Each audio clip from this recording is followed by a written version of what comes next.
So good afternoon, everyone, and thank you very much, Stephanie, for the presentation. And today we'll be commenting on the carbon neutrality strategy in France, drawing on what Stephanie already told us and her sociological analysis of climate policy instruments.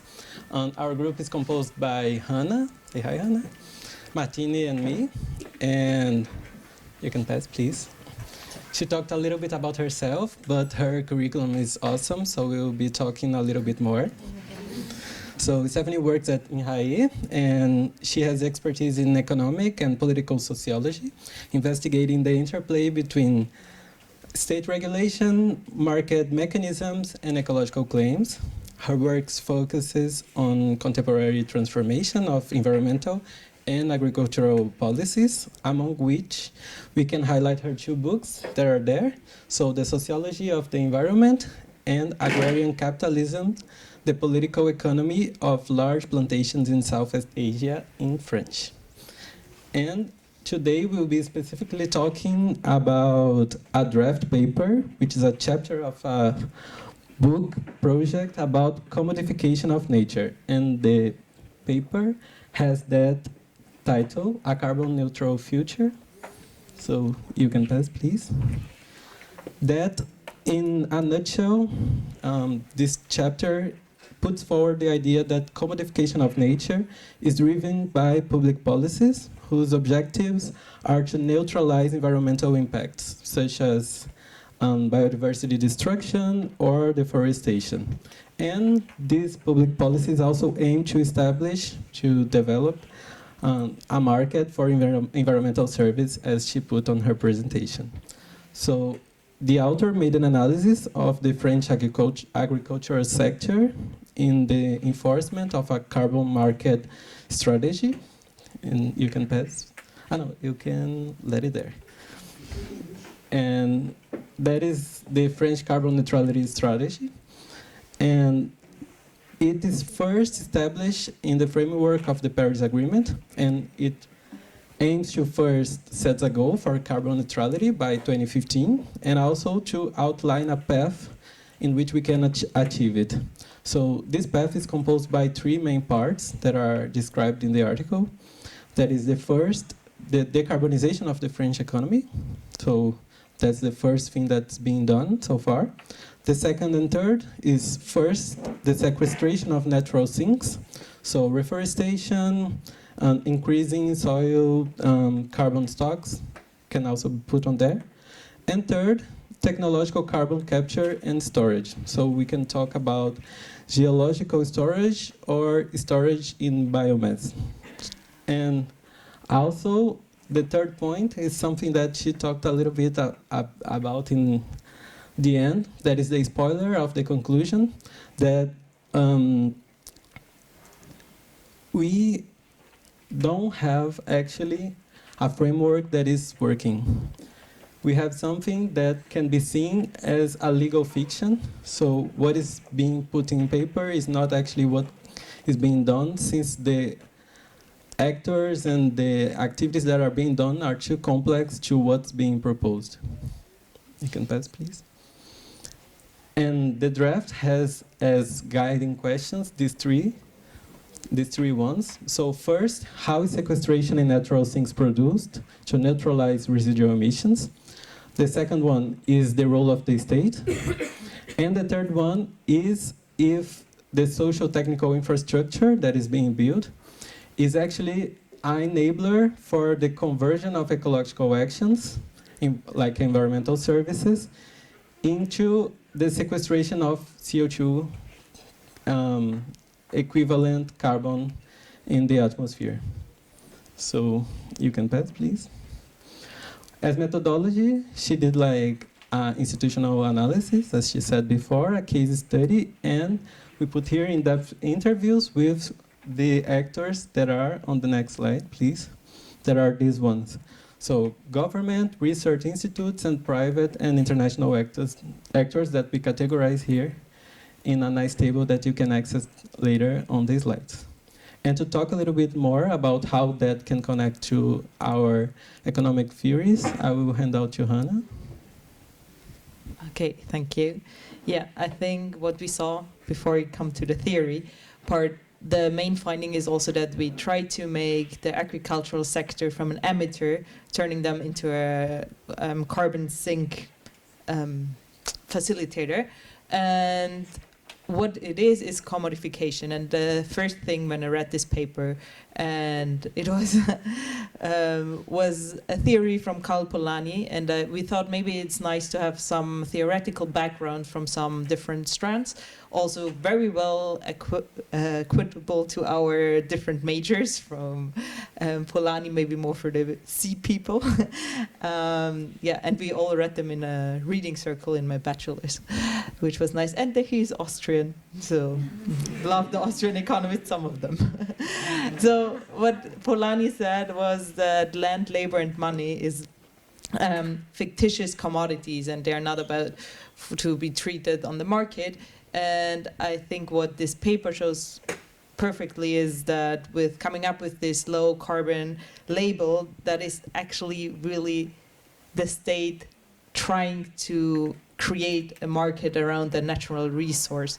And I like the quote from him where I think it's summarizing it quite well, is saying, the market system was not derived from any inherent tendency of human nature, but imposed by state actions for non-economic ends. And what I like here is the non-economic ends, because what the state says that they do is they try to get that we reach carbon neutrality, but is it really, is the question afterwards. And as you said, with time we get even more liberal, and now we can then come to the next thing, is that especially the private institutions, which now are more in charge for the measurement methods, are having more the profit seeks, or like this profit maximization as their prime goal, instead of the carbon neutrality. And the state still has to act around this very complex system on creating an institutional demand for it to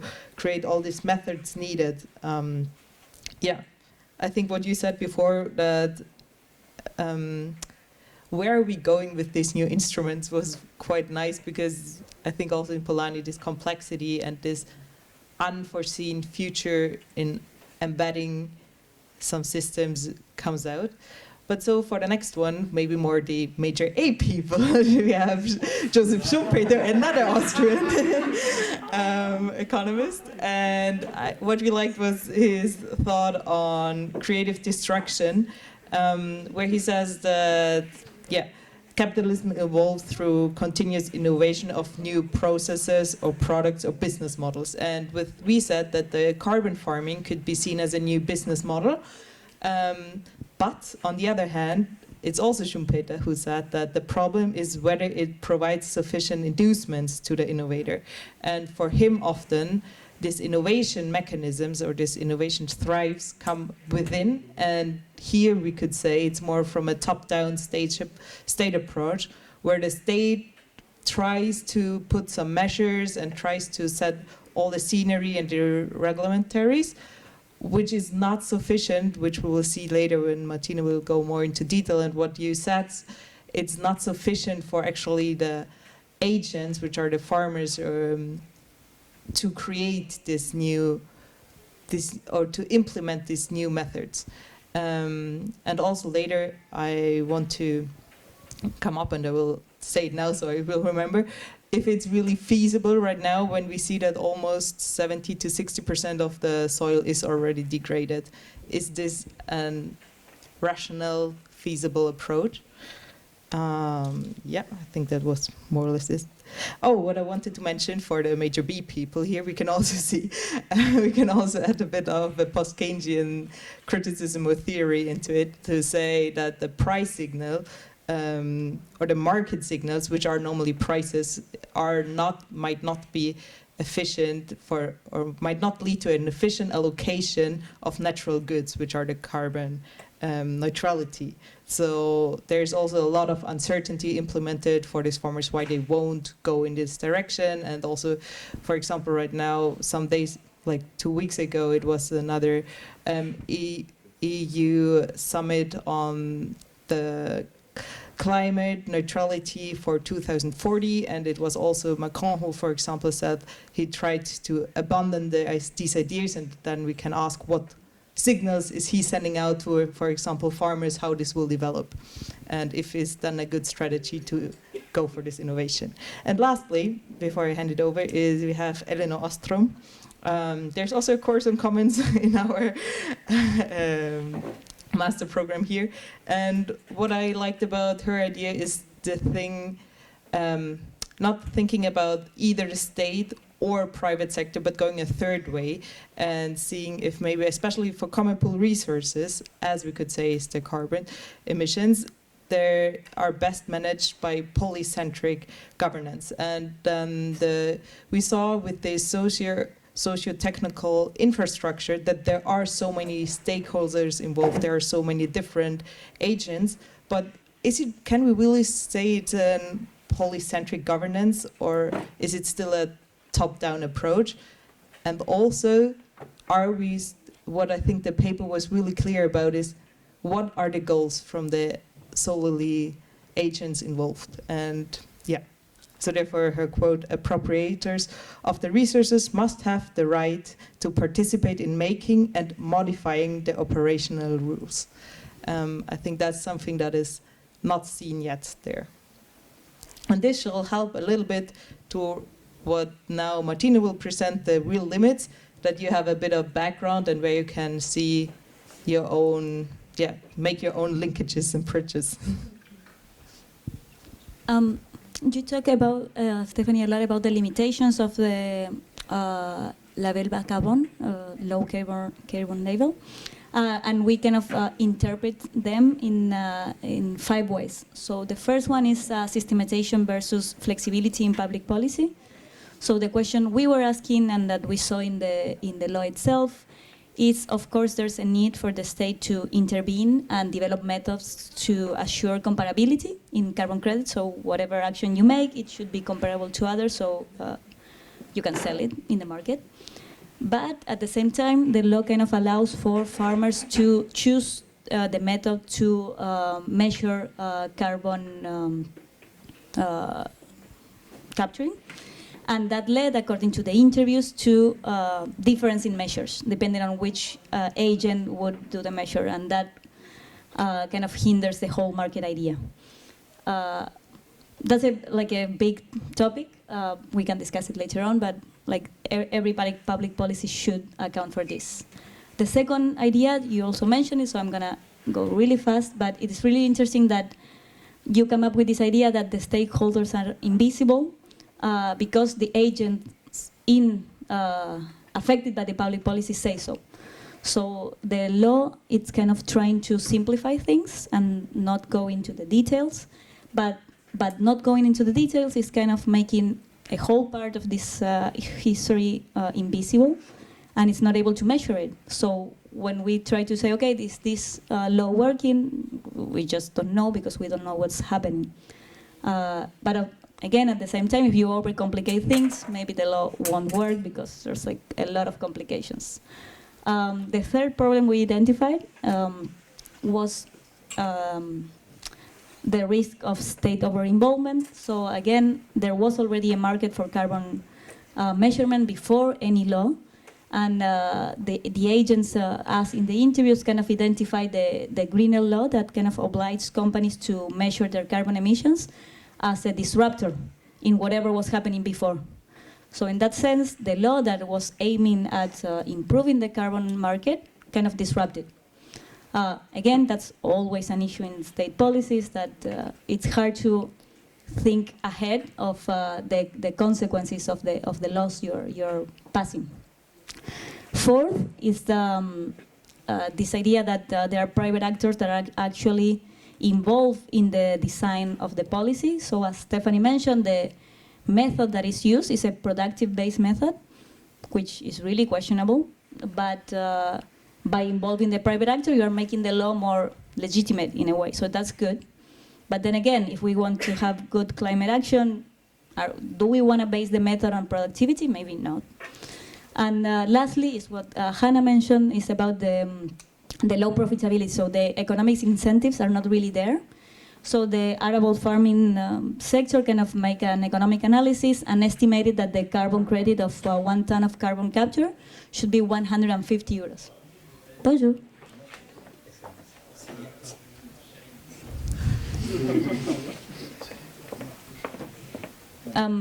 But that's not really happening. Not even when the Institut de l'Élevage is able to put like higher prices than market normals. So basically, the economics incentives are not there for the agents to do this.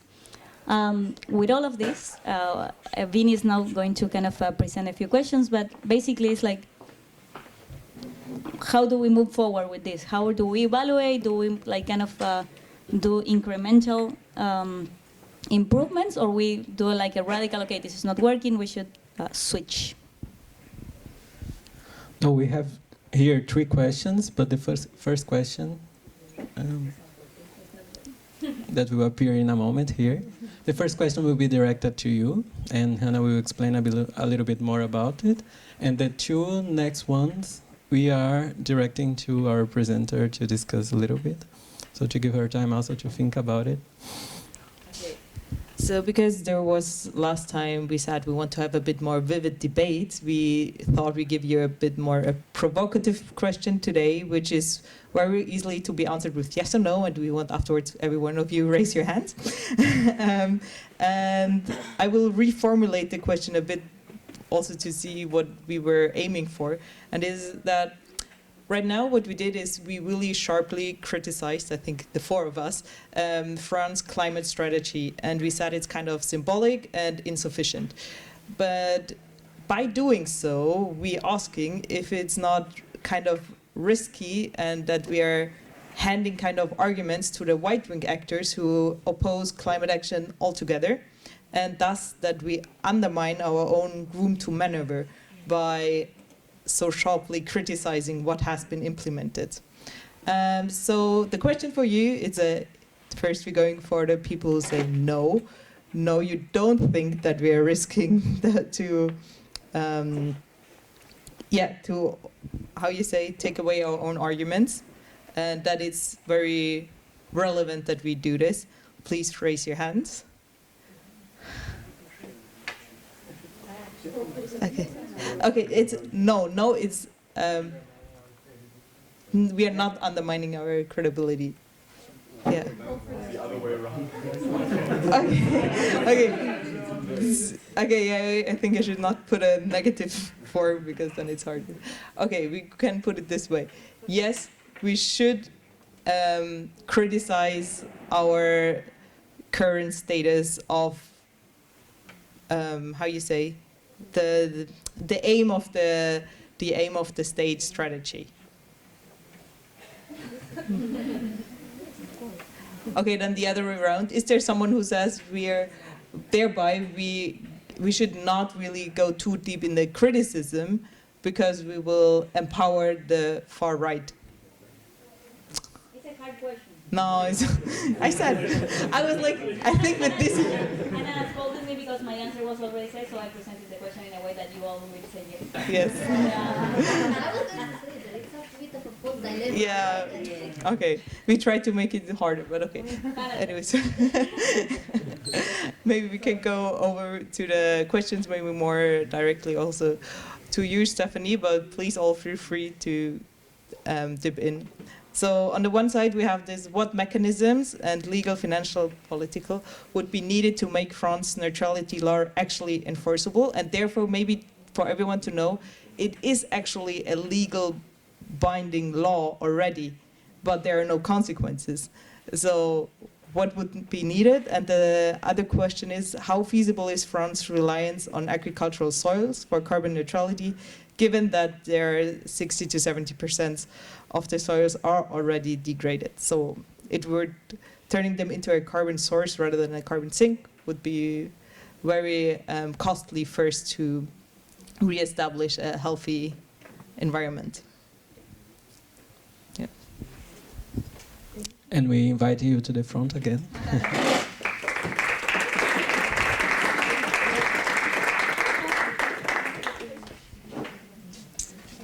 Thank you very much. Should I sit maybe with you? Well, great discussion. I'm really happy. I'm actually. This is like one chapter of a book project that I'm supposed to hand over in 2 weeks.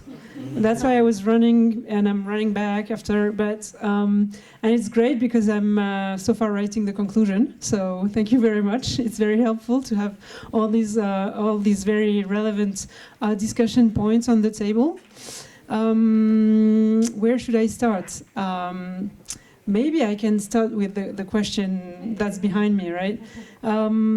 So, as a sociologist, and as you see, I mean, my methods are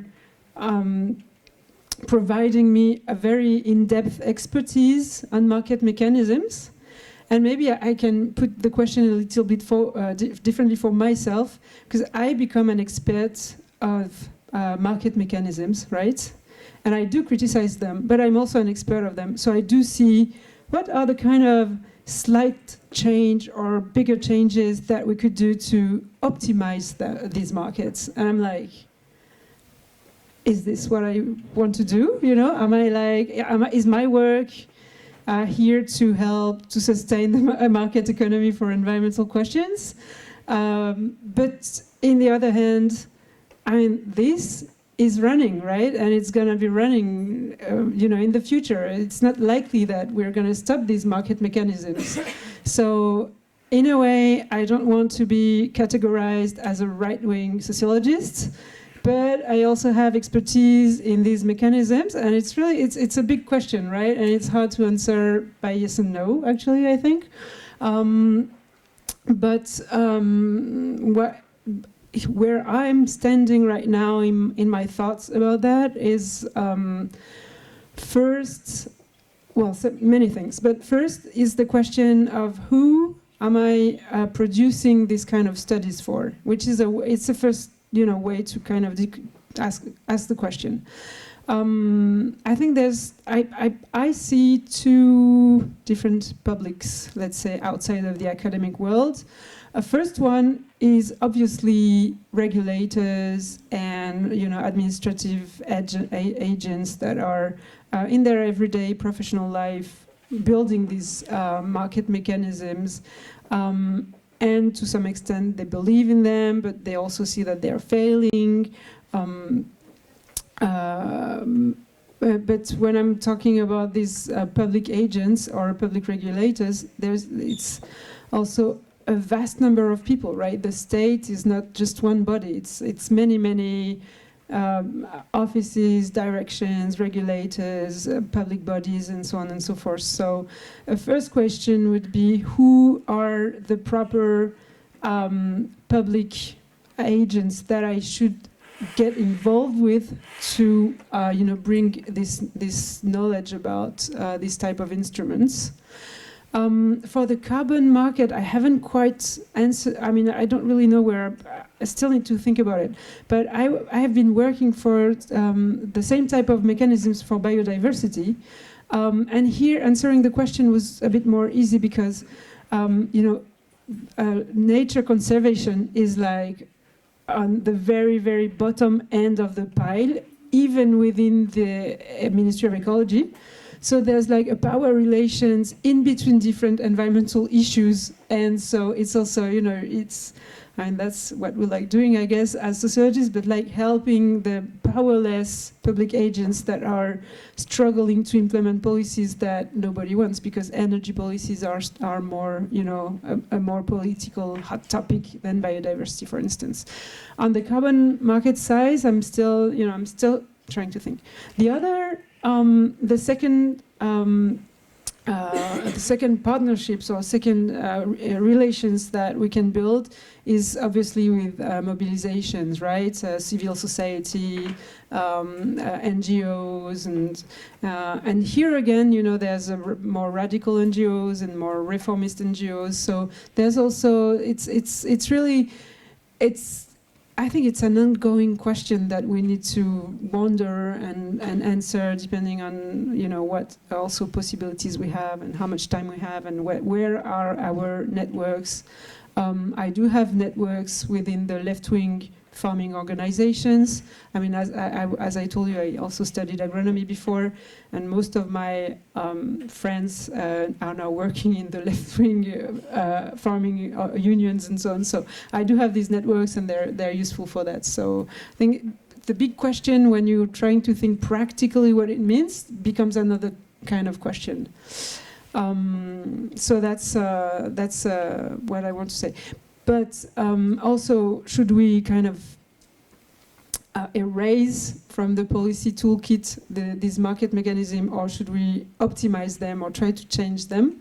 I think my role as a social scientist, and I mean it's easy, you know, I work for a public institution, I can say what I want, I will still get paid, whatever I say about that. But I think we need collectively to remind that this kind of mechanism are, we could call status quo capitalism, right? So other more top-down what would be the word, like normative policies for environmental questions are being strongly criticized by farmers. I mean, I don't know how much you followed from the farm mobilizations that happened 1 year and 2 years ago, but most of them had as a consequence that these norms, like risk management norms, you know, all that kind of, were erased, and now what remains is these kind of status quo tools. So it's interesting also as sociologists to that's why I wanted to have this first part. I'm sorry, it was certainly very broad and too rapid, too fast, but I wanted to kind of replace the study case into a broader landscape so that we also have in mind, you know, this idea of where are we going, as I was saying, with that. And I think an accumulation of studies on the failures of liberal instruments might, maybe, who knows, one day to some extent, lead to some policy reorientation. Who knows? Well, maybe to make it more sharp then, or to also give then the questions to the audience. Maybe you can say what you said now, maybe one day. And I think the last question here is, we don't have these days anymore. I mean, if we then see we need something else, it's maybe too late already. So could you come up with one mechanism or one suggestion on what could be changed quite right away? So thanks for the question, because I never want to sound too pessimistic, and I think there's always a road for kind of middle range thoughts.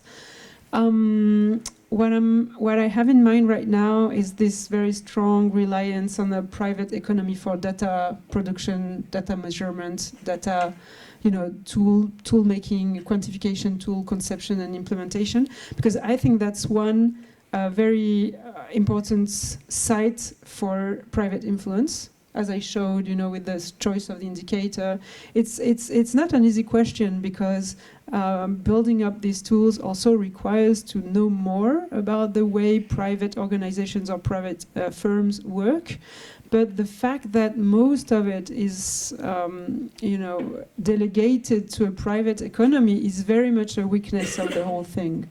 I think, once again, for carbon, it's a bit different, but for instance, I've been studying biodiversity policies where measurement of biodiversity quality are delegated to private consultants, and they do whatever they want with that. And in France, if we compare with the US case, the US federal agency is deciding on what is the metric, and then it's only being implemented, and it's stronger. So maybe that's one path, a way to think about things. But thank you. Okay. Questions from the audience? Please tell your first name and country. Okay. Yes, hi. My name is Leo. I'm from Germany. And first of all, thank you all very much for the presentations. I think it's super interesting.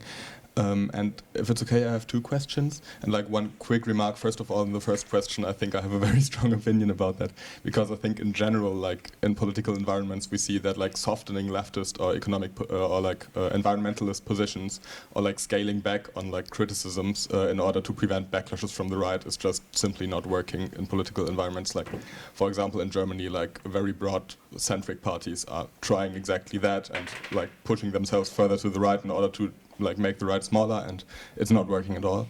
And I think there we need to talk more about like claiming discourse and claiming space in the discourse for exactly those criticisms, and therefore it's even if we know there's going to be a backlash from the right, it's very important to still criticize those policies. And I think that's connected to a question, because I think it's very interesting how you said that that power influences the path of how agricultural norms are affected, and like power structures affect which regulations get implemented. And I was wondering whether the climate movement in like from 2017 to 2019, like this phase where like climate was suddenly like very much on the agenda, affected the agricultural norms in Europe and in France, and if you have like noticed any shifts regarding on that power or discussion shift in Europe. And the second one is related to the measurement system, and I think there I would definitely agree that like this is a very important part, like the practical implementation of such a market. And I was therefore also wondering that like transparency, or I would argue that transparency is like very key in this, because we have like many actors who have power in the structures, like informal power, and who are incentivized to like maybe not follow ecological like goals that much, and therefore I was wondering like how transparency is right now in that sector and how it can be improved. Thank you. Yeah, hello, my name is Jonas, I'm also from Germany, and I have a clarification question to start with, because I think I haven't yet completely understood the nature of this French carbon market, but I think it's of crucial importance if we want to assess the ecological integrity of such a market and such a system, to really understand how it works, because there's two kinds of carbon markets. Like, one is the cap and trade system that we have in the European Union, the EU ETS, and the other one are these voluntary carbon markets. And they are fundamentally different things, and although they get often confused in the public and also academic discourse. So that's why I wanted to ask, like, what kind of market is this French carbon market, and maybe even more importantly, how is it related to the EU ETS system? So, for example, are the carbon credits that you can get from the French agricultural sector, can they be used to comply with the emission targets from the EU ETS system? Because to my knowledge, all these kinds of things were abolished by 2012, I guess, for very good reason, because like, that's my personal opinion, these cap and trade systems are quite an effective instrument, but the voluntary carbon markets are just ridiculous. And second, also related to that, I mean, we have experience with voluntary carbon markets on the global level, and we've also always had this problem of how to measure additionality of projects. And in this sense also the ecological integrity, and that's why I wanted to also ask, like, how this problem of additionality is dealt with in the French carbon credit system, meaning that how can you make sure that projects that were implemented to get carbon credits would not have been implemented anyways, also without getting carbon credits? So these would be my two questions. Yeah. Okay, left and then. Yeah, I'm Flo. I'm also from Germany. Sorry for the gender balance. Just like a note on the last question, I'm also interested in those agricultural carbon credits. And you mentioned them when you talked about carbon sequestration and carbon sinks. But to me, it doesn't sound like a sink. It's just when you reduce the output of, or like reduce greenhouse emission or emission intensity, but that's something completely different as a sink. So why is it traded in the same market? Yeah. Okay, so maybe we take one last question and then a second round, okay? It's not German. It's Switzerland. And the second Jonas. Yeah, no, I have first a clarification question. You quickly presented the reduction pathway of the emissions, and I was just wondering maybe if you could explain a bit more, because I mean I think I saw there that at the end the remaining emissions are still 80 megatons of CO2 per year, which I mean is crazy. I mean, sorry, this is like not in line with any kind of goal, and definitely not with what part of the IPCC says. So I think, like, first of all, I think this is totally unrealistic to sequester so much carbon emissions per year, but it needs is like through natural ways or through technical ways, and also maybe like on the normative side of it, because I think I assume they kind of just also assume that like the French population continues consuming meat and so on.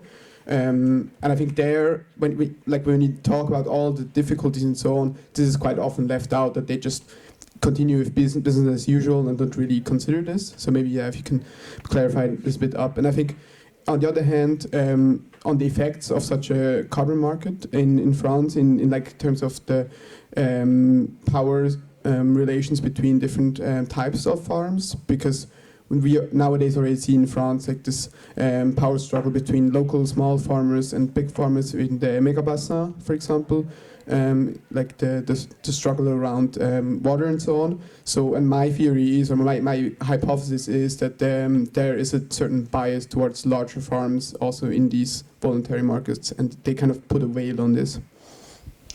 Okay, first set of short answers. Okay, thank you. Where should I go? Let's start by the last question, maybe that's easier.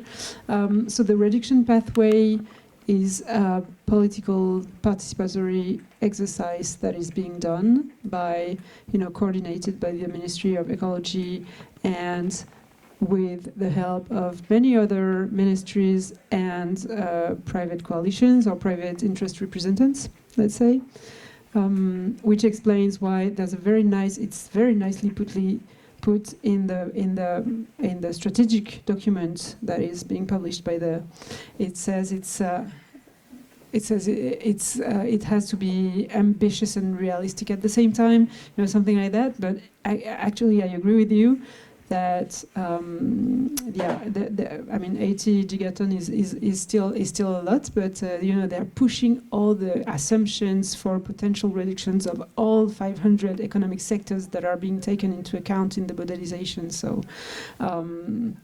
yes, in my book project, as you mentioned, I'm using this idea of fiction to say that we know that empirically it's not realistic, but the legal framework that we use are based on this idea of fiction because it's driving us to a direction. And so that's so we know that empirically it's not likely to happen, but that's how institutions draw a direction where everybody is kind of trying to get aligned. Effects of such carbon markets, maybe to put it to say that more rapidly than I said it before, the political representation organs or organizations of the French farming sector are still very much held by the FNSEA and their representatives. So this is why there's this also possibility of influencing, in very slight details, such as the definition of an indicator, to favor bigger farms than smaller farms. So, I mean, we're still on this kind of intensification pathway. And just maybe a last word, even though I know I need to be fast, but the carbon neutrality trajectory that I showed, one of its assumptions is that we'll keep on having economic growth in France. So it's based on growth, right? That's also why intensifying farms is also being accepted by the Ministry of Ecology in the carbon market. I'm sorry I wasn't clear about that. This carbon market is a voluntary carbon market, and it's not at all related to the ETS, European ETS system, which is still going on, the UTS system in France, in Europe, sorry, and it's being even broadened because new industrial sectors are being involved and get caps and quotas to trade. The farming sector at the European level is outside of this regulated cap and trade market, but there's very intense, I mean, it's more than debates, but it will be involved. There's actually now is being prepared by the European Commission a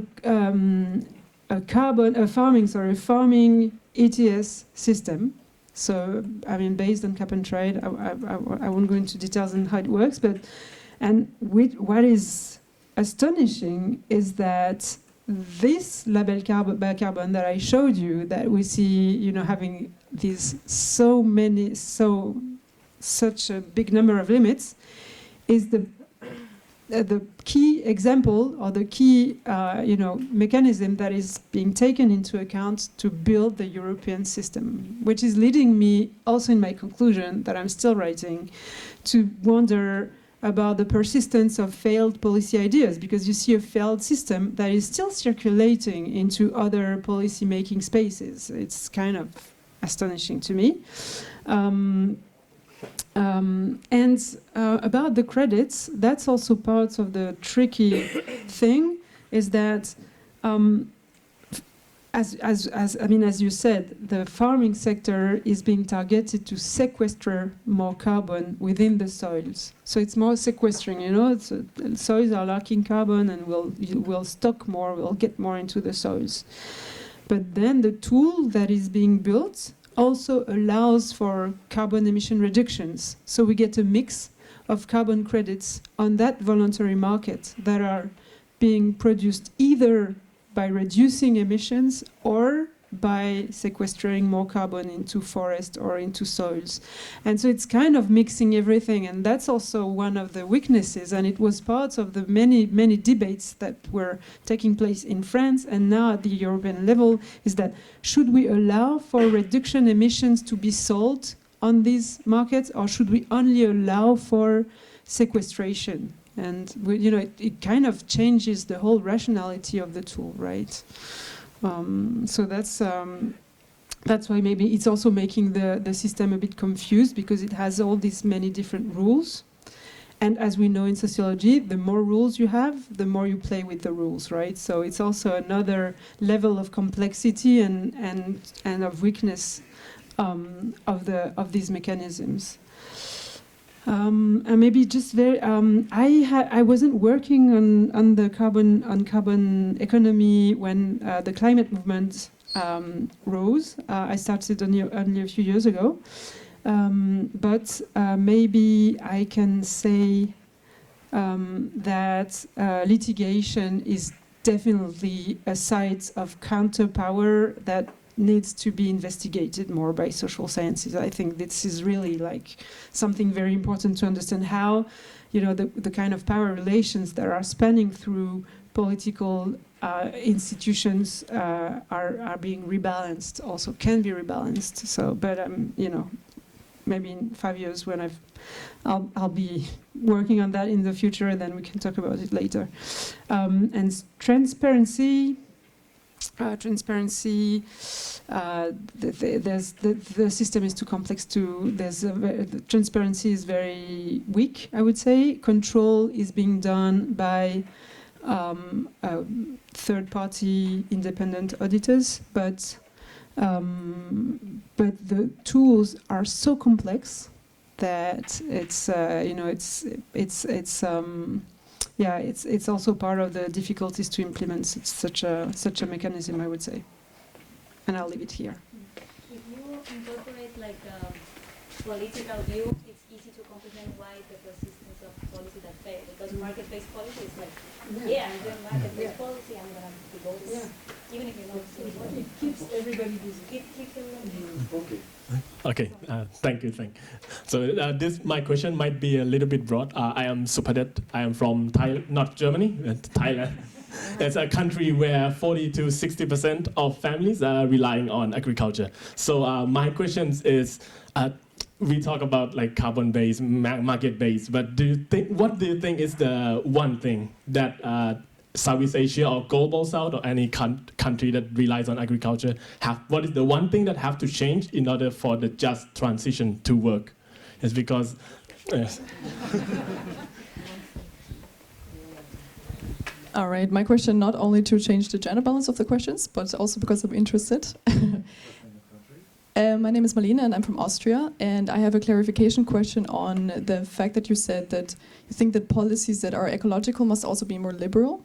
I was wondering if you could clarify that a bit, because just today I read that also a wide range of companies, including Ferrero, Nestle, Mars, huge companies that are not really green, but yes, they're calling on the European Commission to not reopen the EUDR, so the deforestation regulation, but to be more strict and have more regulation. So I would be interested in hearing your opinion on this liberalization.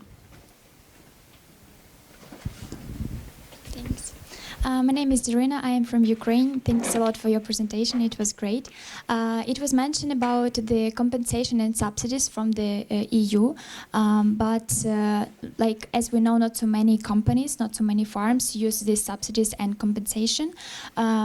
So my question is that do EU policies also provide some ways or methods how these farms can really assess these subsidies? How, for example, they can simplify bureaucracy questions, paperwork, or for example, do they provide some trainings for the farms? Because it's very complex.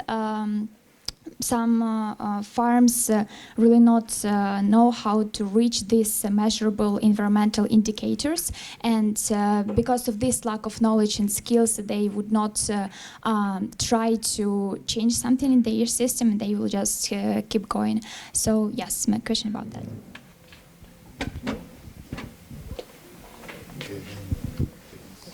My name is Diego, I'm from Switzerland, and I wanted to ask you a bit about the actors and interest groups that you mentioned that you're looking at.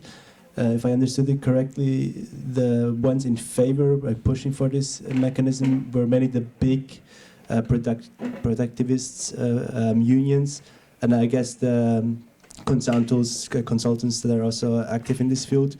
Maybe could you add on maybe the other actors, also the ones against it, other than the left-wing unions? Like, what is this field, and why was it the ones in favor in the end successfully like establishing this system that we currently have? The last part, yeah, like why in the end it was these actors that were pushing for this voluntary market-based mechanism that were successful. Like who were they, and why were they successful in the end in establishing it? Maybe if you have looked at this at all.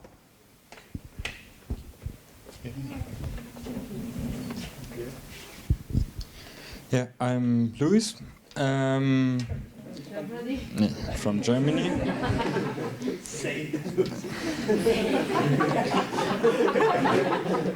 And yes, thank you for like some clarifications. I would like to maybe push a little on like to what strand of economy you would like put yourself, because you start off with arguments for internalization of costs, so in the mindset of a rather orthodox cost-benefit analysis, and then you even go over to a quote from an economist who puts the very like Friedman words of people organize them, like quote, people organize themselves contractually. It's a private contract, it's their business, and it's not the purpose of the decree to say how people should organize themselves contractually. And this is like specifically the type of ideology that's underlying into the like second life of segregation in South Africa from like Friedman libertarians, and like we see this in the works of Quinn Slobodian, for example, and how this is connected to libertarians in, for example, Argentina. And I think it like would be interesting to me, to what strand would you put like your analysis of markets, because you talk a lot about like the arguments of how the prices should be more flexible and so on, and also French modernization is like exactly this type of intervention by the state that is pro-structural change towards more markets, less rigidities, less social security, less stable wages, etc. And like some, especially this quote is like put very without context. It talks about the decree, but there's not much critique of the position or the ideology background. And I would be interested, like, would you position yourself also in an orthodox way and so on? And yeah, that especially when reading the article. Yeah, I think we have one last question. So, are there other questions? Fine. Okay, one here and one here. So Well, I'm Nicolau. I'm from summer Germany, meaning Spain, and I also like in this like framework thing. I would like to ask like, I don't know if you have crossed like on regulation theory on your well career and stuff, and I wanted to know what's your opinion on this approach for this kind of subjects, because I think that for France specifically it's very important like to highlight the role of all the institutions that they have, and it's not extendable to other like accumulation or regulation regimes all across Europe. And yeah, just what's your opinion on that? Thank you. Okay, very last. Hello, my name is Ben. I'm from India. So my question is that we were mostly discussing about market-based instruments. We do have non-market-based and from the Schumpeterian thought, technology-based instruments. And mostly people are not so much incentivized to go into R&D-based agriculture or something. And have you heard any policies that is implementing technology implemented or incentivized sort of instrument, especially with data and today's world technologies? Thank you. Okay. Thank you. Thanks. Okay. Maybe I can start with, I think, a bunch of questions kind of related to my own, to where do I live in theoretically, right?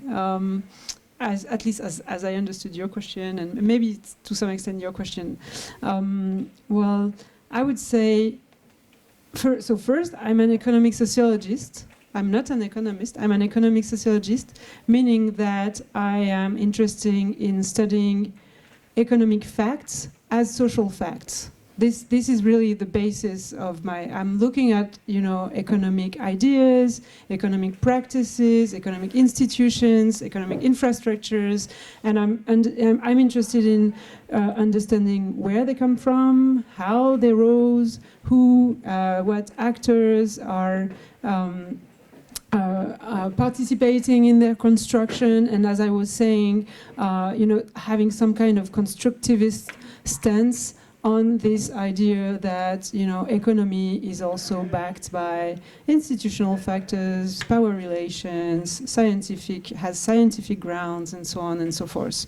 So that's the kind of where I am, and I would even maybe I don't know how much you're into that, but I mean, obviously, as an economic sociologist, I'm influenced by Polanyi, as I guess, even though I didn't mention him, you might have understood. And I'm also, so I'm happy there's all these German representatives in the room, because I'm very much a Weberian economic sociologist, interesting also in how actors do picture the meaning of their actions, and how the market as a social organization is driven not only by economic rationality, but also a vast other number of interests, including ecological interests, right? It's not only...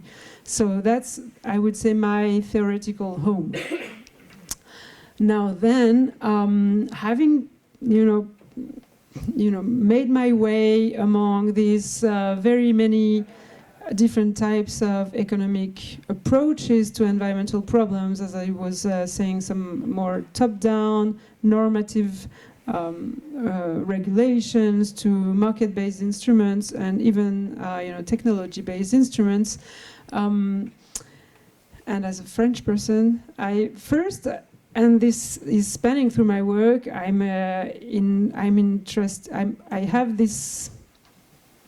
Now that Trump got reelected in the USA, it's harder to say so, but I'm also very much into how is the state as empowering some kind of general interest able to, organize and answer environmental problems. So, and this, environmental policies, they're very much structured by a strong debate between command and control and market-based policies. So, to some extent, I would say I would be leaning toward that. But we also see that states are weak and they can be, they can become what they are becoming so far with the rise of the right wing parties. And so, I think another interesting way to try to dig into this question is to think about scales.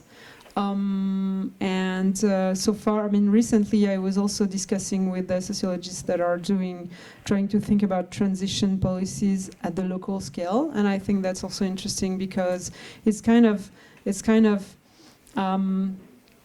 in between Ostrom and the communities, and also the state, the role of the state, and there's some kind of proximity that is changing, that is really having an effect on how economic systems are being implemented. So that's it.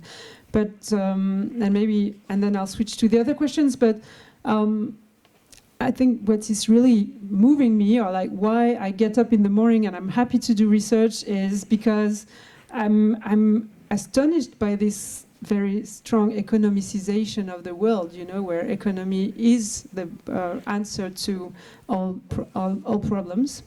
And I think this is where I'm trying to go.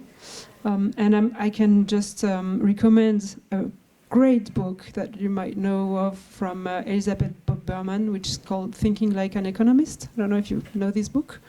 And she's really digging into the historical process of how microeconomic thinking has become the reference for policy evaluation in the United States for the past 60 years.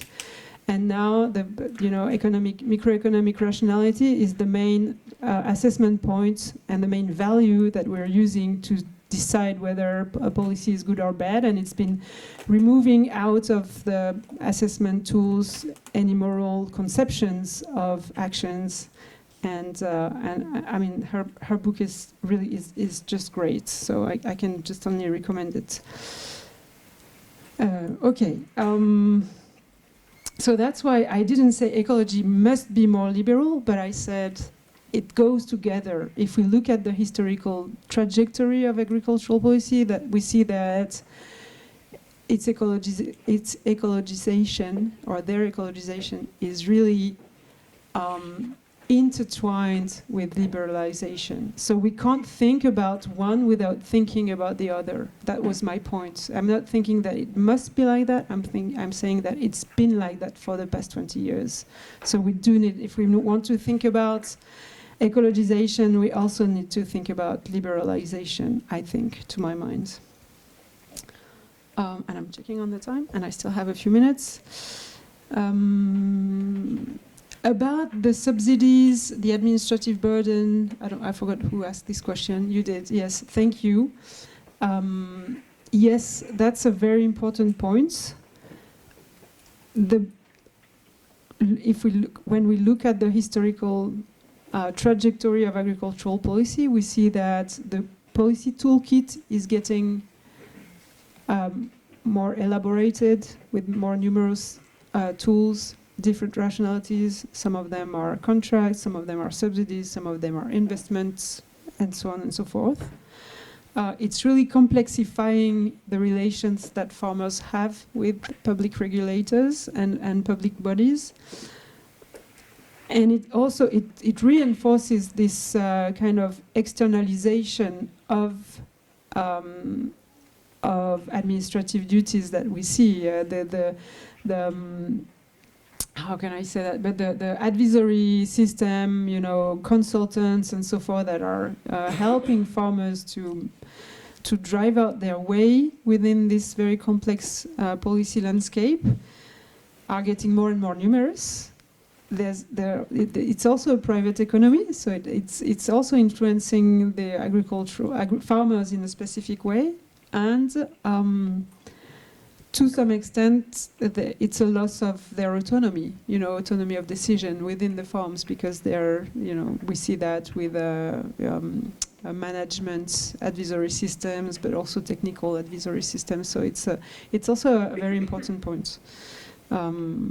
And I mean, here we can still link it to the scales of the policy. As I was saying, it's different to have a very local participatory farming policy at the municipality level, or having this huge, you know, common agricultural policy that is also spanning in very different ways. About very rural countries. It's a very broad question. It's reminding me of my economy prof when I was at the agronomy engineering school, who was really pushing for what's the word? You know, how do you say that? The barrières à l'entrée? Entry barriers, yeah. So, you know, limiting, I mean, yes, entry barriers. His name is Marc Dufumier. I don't know if you know him. He was a very famous French agronomy and economist, and I think that's still. It's working to sustain agriculture. I mean, it's interesting to think how each country can sustain its own agricultural production and agricultural sector. And it's also relevant to think about here carbon markets, right? Because as we saw, it's also this matter of international competition that is undermining climatic actions in France. So I would leave it here, but that would be my answer. And I think I tackled all the questions, I hope. Thank you.